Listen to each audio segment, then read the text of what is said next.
Salutations mon jeune ami, comment vas-tu en cette belle journée? Frérot, dans la vidéo d'aujourd'hui, oui j'ai dit frérot, je m'en bats les couilles. Dans la vidéo d'aujourd'hui, on va parler un petit peu des questions que je vois tout le temps, encore une fois, hein, j'ai des questions que je vois tout le temps, il y en a des milliards, genre. Je pense que je pourrais faire une vidéo par jour pendant 6 ans avec les questions que je vois tout le temps, mais bref. La question d'aujourd'hui c'est, j'ai trouvé mon produit moins cher sur Amazon, comment je vais faire? C'est sûr que mon business ça va pas marcher. Donc c'est ça la question d'aujourd'hui. Avant de répondre à cette question, tu vas mettre un pouce bleu à cette vidéo s'il te plaît, tu vas t'abonner si c'est pas déjà fait et tu vas activer la petite clochounette.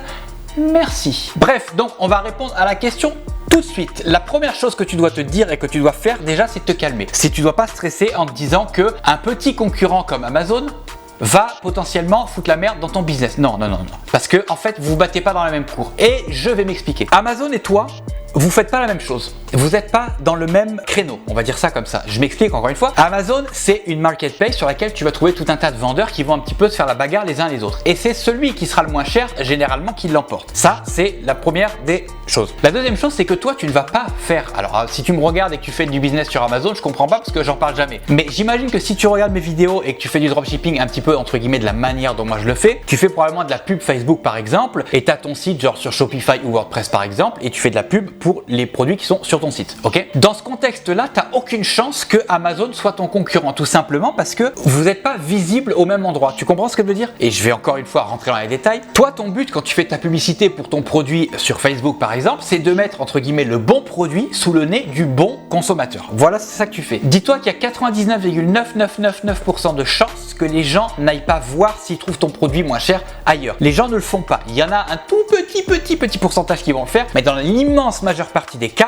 les gens ne vont pas le faire. Pourquoi? Parce que en fait, ils en ont rien à foutre. Dis-toi qu'ils en ont rien à foutre. Donc à partir du moment où ils en ont rien à foutre et qu'ils vont pas essayer de chercher, t'as pas à t'inquiéter pour ça. C'est comme si ton produit, tu le trouves moins cher sur AliExpress. Évidemment que tu le trouves moins cher sur AliExpress parce que je suis sûr que la majeure partie d'entre vous, vous fournissez sur AliExpress. Donc fatalement, évidemment que tu vas le retrouver moins cher sur AliExpress. Mais les gens n'ont pas le réflexe d'aller chercher si ton produit, ils le trouvent sur AliExpress, Amazon, eBay ou quoi moins cher. Les gens n'ont pas ces trucs-là, n'ont pas cette espèce de réflexe. Donc tu n'as aucun souci à te faire, ça n'aura aucune conséquence sur ton business. Premièrement. Deuxièmement, c'est à toi si tu veux de faire ton travail convenablement et de, de marketer ton produit suffisamment, d'accrocher ton client suffisamment pour qu'il n'ait pas envie nécessairement d'aller trouver le produit moins cher ailleurs. Ça passe par quoi? Ça passe par une bonne pub évidemment, ça passe par un site professionnel, ça je me tue à vous le dire, mais bon, maintenant je pense que tu as compris depuis le temps, et un site est idéalement brandé. Et à partir de ce moment-là, si ton site est suffisamment pro et brandé, les gens vont pas se dire que forcément leurs produits ils vont pouvoir le trouver moins cher sur Amazon ou quoi que ce soit. Et d'ailleurs souvent, ton produit est pas nécessairement moins cher sur Amazon. Amazon c'est quand même putain de cher. Amazon, les gens vont acheter sur Amazon parce qu'ils ont confiance et qu'ils savent qu'ils vont être livrés en 2 jours, etc. Mais souvent, le même produit, tu vas le retrouver beaucoup moins cher par exemple sur eBay que sur Amazon. Amazon n'est pas un concurrent qui doit te faire peur si tu veux. Vous jouez pas dans la même cour. Les gens qui vont sur Amazon, ils vont sur Amazon parce qu'ils vont sur Amazon si tu veux. C'est par habitude. Mais dans le contexte où tu fais de la publicité par exemple sur Facebook pour vendre un de tes produits, les gens vont pas aller sur Amazon. Ils vont sur Amazon que quand ils ont envie d'aller sur Amazon. Tu comprends? Dans ce contexte-là, ça marche pas. Tu pourrais très bien être, et c'est ça qu'on essaye de faire finalement dans le dropshipping, c'est se faire entre guillemets passer. J'aime pas nécessairement le mot se faire passer pour parce que ça fait un peu amateur. Ça a une connotation un petit peu péjorative si tu veux, mais l'idée c'est que nous on essaye de se faire passer pour une marque ou un truc vraiment sérieux. On est sérieux évidemment parce que nous on est la communauté des e-com samouraïs, represent les e-com samouraïs, mais sérieusement, on est des gens sérieux et on fait les choses sérieusement. Et au plus tu vas avoir l'air professionnel et au moins finalement les gens ils vont avoir de doutes et au moins ils vont se poser la question, est-ce que je pourrais trouver ce produit moins cher ailleurs? L'idée, pour résumer, c'est que il faut que ton client il pense que ton produit est unique et qu'il peut le trouver que chez toi. Et pour ça, ça passe par une bonne vidéo professionnelle, un site professionnel et du branding, that's it. Donc au final, il faut vraiment pas que tu t'inquiètes de ces concurrents parce qu'en vrai, c'est pas des concurrents du tout parce que vous faites pas vraiment le même métier. Vous faites du e-commerce mais pas du tout de la même manière. Donc c'est pas vraiment des concurrents. Donc ça c'est un truc, je tenais vraiment à te le dire. Te stresse pas avec ça, vraiment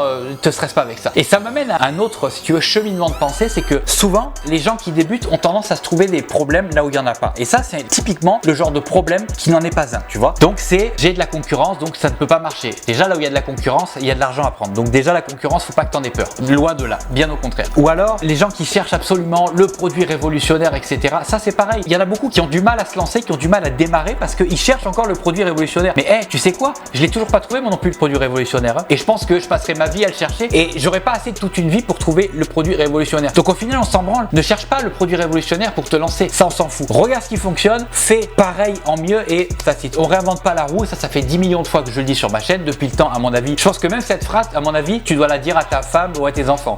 tellement je le dis souvent. Mais au final, voilà, ce que je veux dire, c'est que la morale de cette histoire, si on pourrait dire les choses comme ça, c'est que ne te cherche pas des potentiels problèmes là où il n'y en a pas. Ne te trouve pas des raisons, des faux problèmes pour ne pas démarrer ou pour pas te lancer. Parce que si tu te cherches tout un tas de raisons et si tu as toujours une mauvaise raison de pas démarrer, en vrai, tu commences jamais. Tu vois, tu débuteras jamais. Tu ne te lanceras jamais. Et tu seras où dans un an, dans 2 ans, dans 3 ans, dans 5 ans? Tu seras toujours à la même position finalement. Tu n'auras pas du tout avancé dans ta vie. Donc arrête de te chercher des excuses, arrête de te chercher des problèmes là où il n'y en a pas et fonce, bordel! Donc voilà, en gros, c'est ça que je voulais te dire dans la vidéo d'aujourd'hui. C'est une vidéo qui va être assez courte. De toute façon, je vais pas prendre 10 minutes à faire exprès de prendre mon temps pour te dire un truc que je pourrais te dire en 3 minutes. Même si c'est pour le watch time, il y a les vidéos sur mon ordinateur, c'est bien plus intéressant ça. Voilà, bref, j'arrête de parler. Je te remercie d'avoir regardé cette vidéo jusqu'à la fin. Avant de partir, n'oublie pas de remettre ton pouce bleu, mets-en 10 si tu peux. Abonne-toi à la chaîne et active la petite clochonnette si tout ça c'est pas déjà fait. Et puis moi, en attendant, je te dis bye et puis on se voit dans la prochaine vidéo. Tchuss!